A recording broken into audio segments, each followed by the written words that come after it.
মেহমানকে বাসায় বসিয়ে রেখে রান্নাঘরে রান্না করাটা আমার মোটেও পছন্দ না। এই জন্য আমি মেহমান আসার আগে আমার সব ধরনের রান্না বান্না এবং আয়োজন শেষ করে ফেলি। যদিও আমার দুটো বাচ্চা খুবই ছোট ছোট, এরপরও দু বাচ্চা সামলিয়ে কিন্তু মেহমান আসার আগে সব রান্না বান্না শেষ করে নিজেকেও গুছিয়ে নিয়েছি। আসসালামু আলাইকুম প্রিয় ভাই বোনেরা, কেমন আছেন সবাই? আশা করছি অনেক অনেক ভালো আছেন। আমি আলহামদুলিল্লাহ ভালো আছি। কাজটা কিন্তু খুবই সুন্দর লাগছে দেখতে, না আছে রোদ না আছে বৃষ্টি। গত সপ্তাহে আমার ননাসরা আসছিল ফেনী থেকে। মেহমান আসলে আমি না খুব উদ্বিগ্ন হয়ে যাই, মানে আমি কিভাবে রান্না করব, কিভাবে মেহমানকে সন্তুষ্ট করব, কোন খাবারটা কোন মেহমান পছন্দ করে সেই খাবারটাই কিন্তু বেশি গুরুত্ব দিয়ে থাকে। এইদিকে আমার হাজবেন্ড খুব চিন্তা করছিল যে আমি এতগুলো মানুষের রান্না বান্নার আয়োজন কিভাবে এক হাতে সামলাবো আমার ছোট বাবুকে নিয়ে। আসলে ছোট বাবু মেইন সমস্যা না, সমস্যা হচ্ছে আমার ছেলে সারাক্ষণই কান্নাকাটি করে, মানে 24টা ঘন্টা ওর চোখের সামনে আমাকে বসে থাকতে হয়, ওর চোখের সামনে আমাকে থাকতে হয়।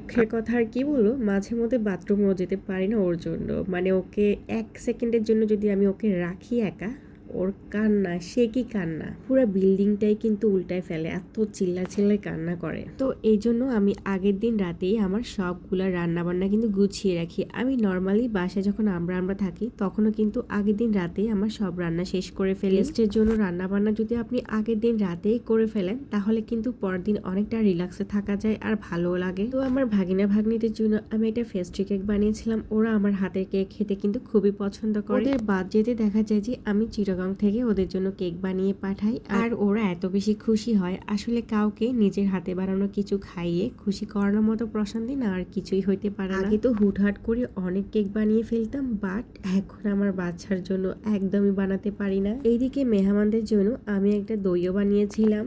যদিও এখনো পারফেক্টলি আমি দই বানাতে পারি না, তবে দইয়ের স্বাদ কিন্তু অনেক বেশি সুস্বাদু হয়। তো ভিডিওতে যেভাবে দেখতে পাচ্ছেন আমি কিন্তু ঠিক এভাবেই দই বানিয়ে থাকি সব সময়। আমার দইয়ে একটু সমস্যা হচ্ছে, দইটা ভালোভাবে জমে না, মানে দোকানে যেভাবে দইটা একদম জমে যায় ওরকম হয় না। আপনারা যারা আমার ভিডিওটা আজকে দেখছেন, আপনাদের যদি দই বানানোর কোনো সিক্রেট টিপস থাকে আমাকে কিন্তু অবশ্যই কমেন্টসে জানিয়ে দিবেন। আমার প্রিয় আপুদের কমেন্টসগুলো পড়তে আমার ভীষণ ভালো লাগে। আপনাদের কমেন্টসগুলো যে কতটা অনুপ্রেরণা আমার জন্য আমি বলে বোঝাতে পারবো না। আপনাদের কমেন্টসগুলো পড়লে আমার মনটা কিন্তু অটোমেটিক ভালো হয়ে যায়। দইটা আমি আড়ংয়ের যে প্যাকেট দুধগুলো রয়েছে নর্মালি থাকে, আমি ওই দুধগুলা দিয়ে কিন্তু দইটা বানিয়েছিলাম। আর দইয়ের মধ্যে একটু পাউডার দুধ মিক্সড করতে হয়, এতে দইটা খেতে কিন্তু খুবই মজা লাগে। সাথে চিনি তো অবশ্যই দিতে হবে পরিমাণ মতো। আমি একটু কম চিনি দিয়ে বানিয়ে থাকি, বেশি চিনি দিয়ে বানালে আমার ভালো লাগে না খেতে। ভাবে দইটা বক্সে আমি সারা রাতের জন্য আমার চালের ড্রামে রেখে দিয়েছিলাম। আমি তাড়াহুড়া করে বের করাতে আর ভিডিও নিতে মনে ছিল না, এর জন্য দইটা কেমন হয়েছে তা আর শেয়ার করতে পারলাম না।